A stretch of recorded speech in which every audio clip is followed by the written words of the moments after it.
Francis Ngannou loses a split decision against Tyson Fury, but in his mind, he won, and majority of fans agree with him. He made a post-fight video talking about the fight, how he felt in there, and why he believed that he won. So we'll discuss that towards the end on whether he did really win.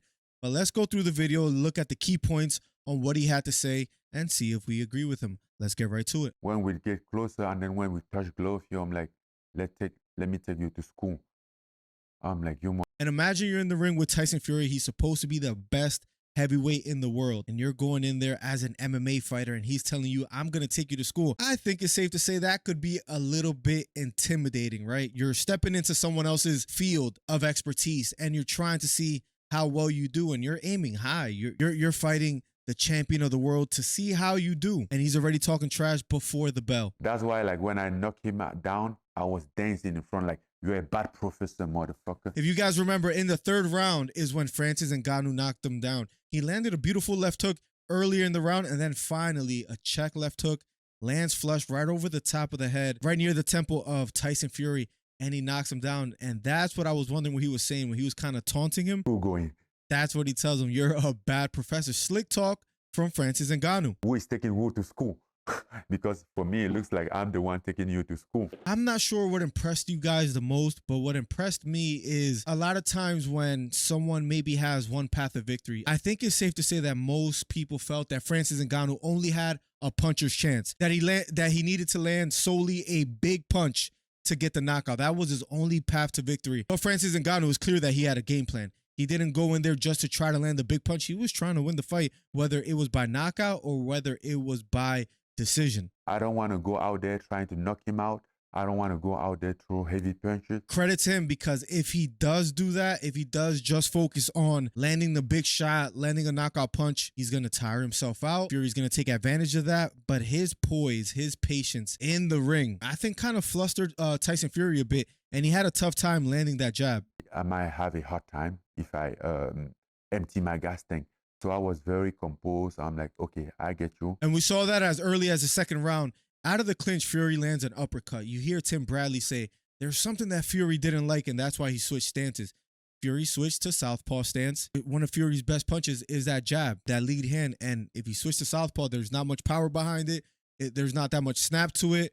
And you could tell Ngannou was kind of getting Fury flustered, and that could be perhaps because Fury didn't come that prepared. Who knows? But at the end of the day, he made Fury switch stances. He made him adjust. One thing that happened, southpaw. I switched on southpaw. And this is where he talks about it. He did switch to southpaw. That was as early as round 2. I'm more efficient in southpaw than him. You know, in southpaw, my left hand go faster. And that showed, because when Fury tried to go southpaw, Ngannou was having more success, and Fury eventually went back to orthodox. I'm good. And as he goes into the 10th round, this is how he felt. 10th round, I knew that I won that fight. I came out, I'm like, just one more round to go. I feel good. It's fascinating to see Francis Ngannou's going into the 10th round. In his mind, he's like, I just got to have a decent round in the 10th round. I feel good. I'm not super winded. And as long as I finish this round and do okay, I won this fight. In his mind, he believed that he won. What was your thoughts watching this fight if you did watch it? But most people felt that he was ahead as well, too. We'll talk about the judges' scorecards as well, which was absolutely insane, because one judge had it 96-93, but in Ngannou's mind, he's heading into the 10th round winning. I don't care that much about that decision, but I think those kind of decisions. Of course, he wanted to win, but it wasn't. I believe Francis Ngannou didn't care so much about the decision. I think it's this simple. It's because he got to the bag. He did better than most people thought that he would do. He made a ton of money, so his life is not depending on it, and that's why he didn't care that much. In the eyes of the fan base, he won.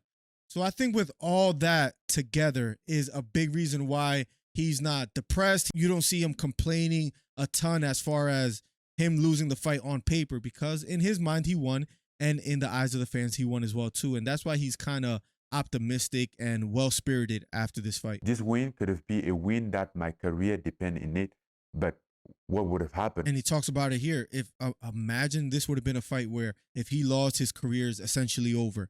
And if he wins, he can move on. The stakes weren't that high for him. As long as he did okay, I think most people would have respected him. He did more than okay. Many felt that he won. Because he exceeded expectations, it's sort of a win for him. I mean, you tell me if you feel that way, but I do.